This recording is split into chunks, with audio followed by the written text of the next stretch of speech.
Kumusta kayo mga kabikers? Ito nga ang ginagamit ko. Tama. Ito nga ang ginagamit ko pag nagra-ride ako sa gabi. Dahil para safe tayo na makauwi sa ating pamilya o sa ating tahanan. Ito ang aking liwanag sa madilim na daan.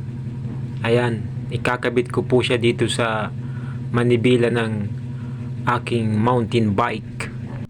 Dapat mga kabikers, mayroon tayong tanglaw tuwing naliligaw tayo sa dilim.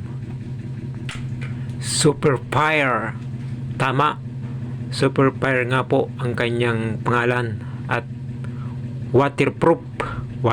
Waterproof na din po yan. Hindi po siya pinapasukan ng tubig ulan. Ayan po. Bali